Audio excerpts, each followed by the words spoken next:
Welcome once again, everybody, to Camp Dolphins All Access. Along with Kim Beaucamper, I'm Steve Goldstein. Bo, only one preseason game left, then you're rid of me. You don't have to stand next to me for 3.5 hours anymore.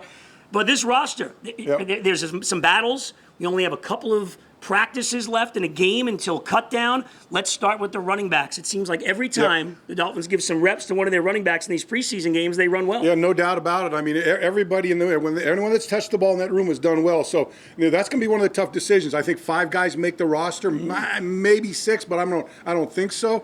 And so you got to find the guys that can do more things. So look, A-Chain is a guy that does a lot of things. He's a rookie coming in. He's going to take somebody's spot that was here last year that's going to get bumped. So it's going to be a tough decision in that room, but a lot of guys very similar, so it's going to make it very tough for these guys. And look, each and every guy in that room has played well and given you no reason to get them off this team. It's just going to be a matter of numbers for them. Speaking of numbers, only a couple of practices left, so we saw some guys with a few weeks left until the regular season. Tanner Connor, tight end, activated off the PUP list. We saw Brandon Jones out there at practice day. Is it getting to that time, Bo? You're starting to smell this regular season? I think it is, especially look at Brandon Jones now. He probably won't play this week. You got a week off after that, so he's almost got 3 weeks until so he can just get healthy. Tanner Connor, we haven't seen him since last year. He's kind of been where's he at? I see him on the roster, but where's he at? So we finally see him out there working. I'm interested to see what he can do with that tight end, because that tight end room is going to, there's 2 guys that are kind of locked in there, I think, and then they're going to have to formulate after that. So it's going to be interesting to see what happens. He's going to get a lot of opportunity. He's been around here for a couple years now. They've held on to him this long.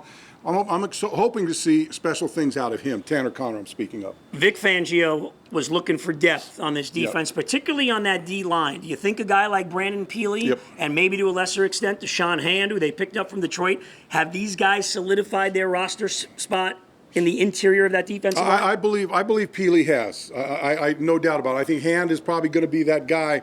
And because what they do with what they're playing, like especially when they play in their nickel package, they're only playing two players and they're playing them on the inside tackles. Either one of those guys could play in that package, with over the tackles. They're not defensive ends, but they're defensive tackles. I think Peely showed up early, and he's been impressive. So I think he's a lock as far as Hand. But it's the same as a lot of positions on this team. Your frontline guys are in a really good shape.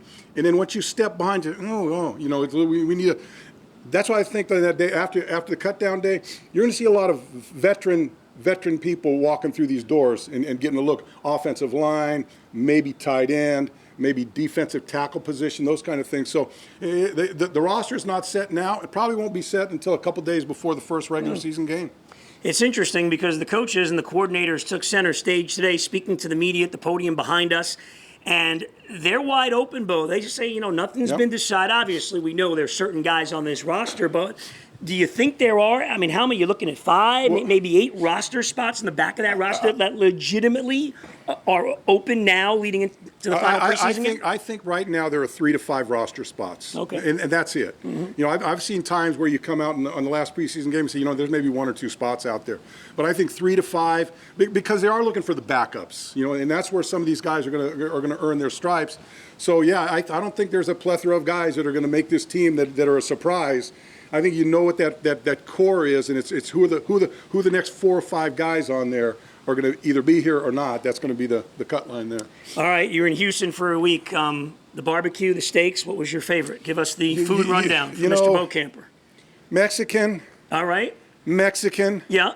And Mexican again. Top win, play, show. Mexican. Win, play, show, and then coming in a distant fourth was a steak. It kind of.